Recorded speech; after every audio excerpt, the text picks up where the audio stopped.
تو حماد الکوفی بیان کر رہے ہیں جو بہت بڑے فقیہ تھے کوفہ کے، پھر ابراہیم نخعی بہت بڑے فقیہ تھے کوفہ کے، پھر علقمہ اور اسود کا تو بہت بڑا مقام ہے. انہوں نے کہا کہ امام حنیفہ نے کہا کہ علقمہ اور اسود، یہ اسود کے بارے میں کہا، یہ علقمہ کے بارے میں، کہ اگرچہ یہ عبداللہ بن عمر جیسے صحابی نہیں ہے لیکن علم میں ان سے کم نہیں ہے یہ عبداللہ بن عمر سے. یعنی تم اگر سند میں عبداللہ بن عمر کو پیش کر رہے ہو تو میں علقمہ یا اسود کو پیش کر رہا ہوں، جن کو اگرچہ عبداللہ بن عمر کو نبی کی صحبت ملی ہے اور علقمہ اور اسود کو نہیں ملی، لیکن علم میں یہ ان سے کم نہیں ہے. پھر آگے عبداللہ بن مسعود کے بارے میں فرمایا وہ ابن مسعود، وہ تو کیا ہیں، وہ تو ابن مسعود ہیں. تو امام اوزاعی نے پھر یہ نہیں کہا کہ ابے جاؤ تمہیں آتا کیا ہے، چپ ہو گئے، بس خاموش ہو گئے، بھائی ٹھیک ہے یار ان کے پاس بھی دلیل ہے، آگے دوسرے کام کرو یار جا کے، وہ یوں کر لے وہ یوں نہ کرے. باقی چیزوں میں سارے مشترک تھے. نہ امام حنیفہ نے ان سے کہا کہ دیکھا اب بتا آ گئی نا، اب بتا حماد کے مقابلے میں لا تو اپنا راوی لے کر آ، ابراہیم نخعی لایا ہوں تو لا. اب ان سے نہیں، ان کے بس کا نہیں ہے، اب تم منجن بیچو. یا انہوں نے امام حنیفہ کو کہا امام ابے تم جا کے منجن بیچو، بس تم جو کوفہ کے فقیہ بنے ہوئے ہو نا، یہ منجن بیچو جا کے، تمہیں کیا پتا. یہ سارے اس دور کے جاہل اسکالرز کا کام ہے، یہ جن کو کچھ بھی نہیں پتا، کم بختوں کو.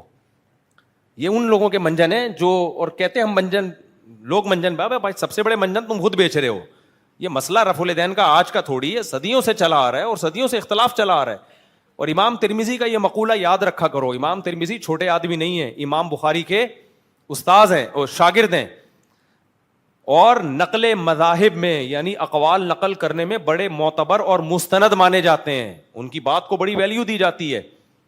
تو وہ کیا کہتے ہیں، جب رفع الیدین کرنے کی حدیث ذکر کی ہے نا انہوں نے، تو الفاظ ہیں وَبِهِ يَقُولُ بَعْضُ أَهْلِ الْعِلْمِ مِنْ أَصْحَابِ النَّبِيِّ صلی اللہ علیہ وسلم.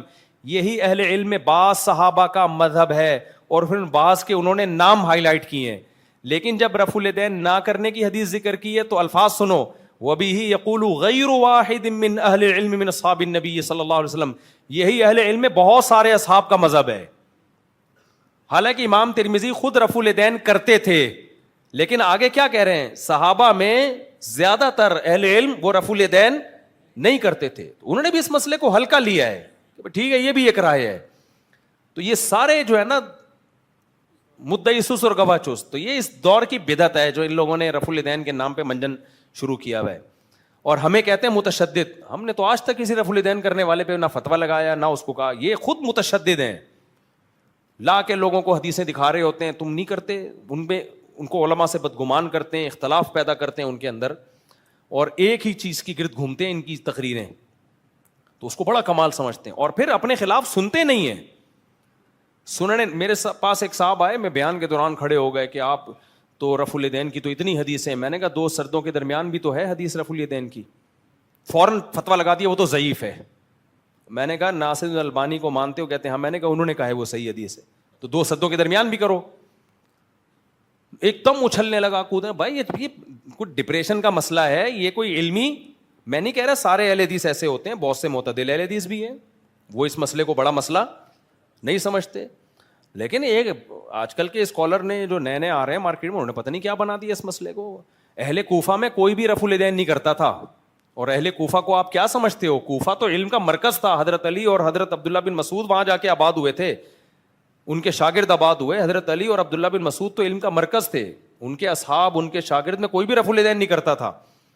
تو اور کوفہ کے بارے میں علم ہمارے پاس جو قرات پہنچی ہے نا قرآن کی، بہت ساری قراتیں ہیں، سب سے مشہور قرات کوفہ کے قاری کی ہے. تو قرآن کہاں سے آیا ہے؟ کوفہ سے. حدیث امام بخاری نے یہ بات خود لکھی ہے کہ میں علم حدیث حاصل کرنے کے لیے بصرہ اتنی دفعہ گیا، مکہ مدینہ اتنی دفعہ، حجاز یعنی اتنی دفعہ گیا، دمشق اتنی دفعہ گیا، کوفہ کتنی دفعہ گیا؟ کہتے ہیں لا احصی، میں اسے شمار نہیں کر سکتا. تو علم کا مرکز تھا کوفہ. لوگ صرف کربلا واقعہ جانتے ہیں، وہ تو فتنہ انگیزوں نے کیا تھا. باقی جو صحابہ کے شاگرد، تابعین، تبع تابعین جو تھے، ہم تو ان کے مذہب کو فالو کرتے ہیں، ہم وہ ان باغیوں کو تھوڑی فالو کرتے ہیں. ہم امام ابو حنیفہ تو اہل سنت والجماعت کے امام ہیں، جو اہل بیت سے محبت کرنے والے میں ان کا شمار حسینیوں میں ہوتا ہے، یزیدیوں میں نہیں ہوتا. حضرت امام حنیفہ رحمہ اللہ کا شمار. اور پھر میں نے مسلم میں ایک حدیث پڑھی ہے، جس حدیث کی سند میں سارے راوی حجاز کے ہیں, مکہ مدینہ کے, اس کے نیچے علامہ نووی رحمۃ اللہ لکھتے ہیں کہ ایسا بہت ہوتا ہے کہ سارے راوی کوفہ کے ہوں, لیکن ایسا بہت کم ہوتا ہے کہ کسی حدیث کے سارے راوی حجاز کے ہوں. تو علم حدیث بھی کہاں سے آیا ہے؟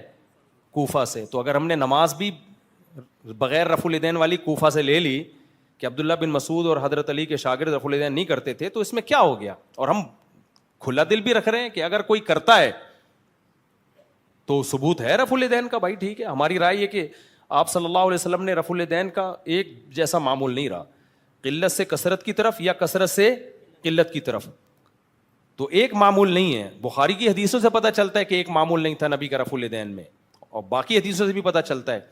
تو جب یا تو قلت سے کثرت کی طرف اس کا کوئی بھی قائل نہیں ہے, تو پھر ہم اس کے قائل ہیں کثرت سے قلت کی طرف. پہلے 2 سجدوں کے درمیان بھی کیا, ہر تکبیر پہ سلام کے وقت بھی کیا رفع الیدین, وہ بھی چھوڑا ہے آپ نے, 2 سجدوں والا بھی چھوڑا.